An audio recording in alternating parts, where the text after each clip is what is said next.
13 ఏళ్ల తర్వాత దేశ రాజధాని నగరంపై ఉగ్రవాదం పంజా విసిరిన ఆనవాళ్లు కనబడుతున్నాయి. చారిత్రక ఎర్రకోట సమీపంలో జరిగిన సోమవారం నాటి ఘటనపై అధికారికంగా ప్రకటన రావాల్సి ఉన్నా, దాని తీరుతెన్నులు గమనిస్తే మీరేమనుకుంటున్నారో కామెంట్లో తెలియచేయండి. అదేవిధంగా ఈ వీడియోపై పూర్తి కామెంట్ను తెలియచేయండి. ప్రధాని నరేంద్ర మోదీ సైతం దీని వెనక కుట్ర ఉండొచ్చని చెప్పడం గమనించదగ్గ విషయం.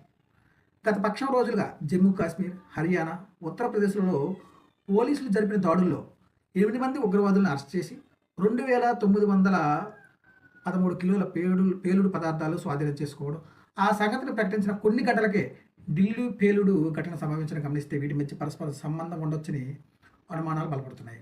అరెస్ట్ అయిన ఉగ్రవాదుల్లో తమ సహచర వైద్యులు ముగ్గురున్న సంగతి తెలిసాక పోలీసుల చక్రబంధం నుంచి తప్పించుకుని పరారవుతూ కావాలని ఆత్మాహుతి దాడికి దిగారా, లేక మరో లక్ష్యాన్ని చేరుకోవడం కోసం వెళుతుండగా అనుకోకుండా పేలుడు సంభవించిందా అన్నది దర్యాప్తులో తేలాల్సి ఉంది. ఈ ఘటనలో మృతుల సంఖ్య 13కు చేరడం, గాయపడిన వారిలో పలువురు పరిస్థితి ప్రమాదకరంగా ఉండడం పేలుడు తీవ్రతను దాటుతుంది. తమ చర్యల ద్వారా సమాజంలో భయోత్పాతాన్ని సృష్టించడం, అందుకోసం జనసమర్థం గల ప్రాంతాలను ఎంచుకోవడం ఉగ్రవాదుల అలవాటు. తమ మతిమాలిన చర్య వల్ల ఏ వర్గాల వారు బలవుతున్నారు, ఎన్ని కుటుంబాలను విషాదంలో ముంచెత్తుతామన్న విచక్షణ ఉగ్రవాదులకు ఉండదు. వీరి ఉన్మాదానికి తోపుడు పనులు నడిపేవారు, ఆటో డ్రైవర్లు, పగలంతా రెక్కలు ముక్కలు చేసుకొని సొంత గూటికి చేరుకోవడం కోసం వెళ్తున్న సామాన్య పౌరులు, దగ్గరలోని దుకాణదారులు బలైపోయారు. పేలుడు తర్వాత ఎటు చూసినా చల్లా చెదురుగా పడి ఉన్న మృతదేహాలు, తెగిపడిన కాళ్ళు చేతులు కనపడ్డాయి. కొన్ని సెకండ్ల క్రితం జీవంతో తొలికిసలాడిన మనుషుల చిత్రమైన శరీరాలతో ఆర్తనాదాలు చేస్తూ శోకించడం, కొందరు భయంతో పరుగులు పెట్టడం, అయిన వారి జాడ కోసం మరికొందరు వెదుకులాడటం తలుచుకుంటేనే గుగ్గురుపాటు కలిగించే బేతావహ దృశ్యం. ఏదైనా ఘటన జరిగినప్పుడు అది తమ పని అని చెప్పుకోవడం అలవాటున్న ఉగ్రవాదులు 24 గంటలు గడిచినా కిమ్మనకపోవడం అయోమయాన్ని సృష్టించడానికి కావచ్చనిపిస్తుంది. సాధారణంగా పేలుడు జరిగిన 3-4 గంటల ఘటన స్థలిలో లభ్యమయ్యే వాటి ఆధారంగా కారకుల విషయంలో దర్యాప్తు అధికారులు ప్రాథమిక నిర్ధారణకు వస్తారు. కానీ ప్రస్తుత ఘటనలో కొంత సమయం తీసుకోక తప్పదని ఎన్ఐఏ భావించి ఉండవచ్చు.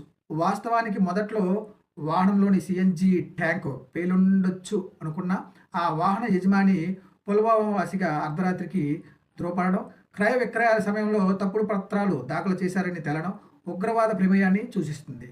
కేంద్రం తీసుకున్న అనేక చర్యల పర్యవసానంగా ఉగ్రదాడులు దేశంలో గణనీయంగా తగ్గుముఖం పెట్టాయి.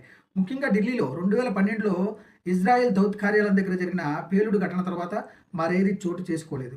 2008 నాటి ముంబై పేలుళ్ల ఘటన తర్వాత ఎన్ఐఏను ఏర్పరచడం, నిఘా వ్యవస్థను పటిష్టపరచడం, అందుకోసం ప్రత్యేకంగా జాతీయ నిఘా నేటి గ్రిడ్ రూపకల్పన, అక్రమ ద్రవ్య చలామణి నిరోధక చట్టాన్ని, చట్ట విరుద్ధ కార్యకలాపాల నిరోధక చట్టాన్ని మరింత కఠినతరం చేస్తూ సవరణలు తీసుకురావడం ఉగ్రవాదం నియంత్రణకు గణనీయంగా తోడ్పడ్డాయి. అయితే ఎక్కడో ఒక చోట ఏర్పడే చిన్నపాటి ఉదాసీనత అయినా భారీ మూల్యం చెల్లించక తప్పదని తాజా ఉదంతం రుజువు చేస్తుంది. అరెస్ట్ అయిన ఉగ్రవాదులను ప్రశ్నించాక పాకిస్తాన్ ప్రేమ కనబడటాన్ని బట్టి ఆపరేషన్ సింధూర్ తర్వాత కూడా అది తన వెనుకటి గుణాన్ని విడనాడలేదని అర్థమవుతుంది. అన్ని స్థాయిల్లోనూ మరింత అప్రమత్త అవసరమని ఢిల్లీ పేలుడు ఘటన అయినా ఉగ్రవాదుల అరెస్టులైనా వెల్లడిస్తున్నాయి. ఇది నేనన్న మాట కాదు. నాటి ప్రధాని మన్మోహన్ సింగ్ ఉగ్రవాదం ఏ స్థాయిలో ఉందంటే తమపై దాడులు జరిగే అవకాశం లేదని ఏ ఒక్కరూ ధీమాగా ఉండడానికి వీల్లేదు అంటూ 18 ఏళ్ల క్రితం ముఖ్యమంత్రి సదస్సులో నాటి ప్రధాని మన్మోహన్ సింగ్ అసహాయతను వ్యక్తపరిచారు. ఇదండి ఈ వీడియోపై పూర్తి కామెంట్ని తెలియచేయండి.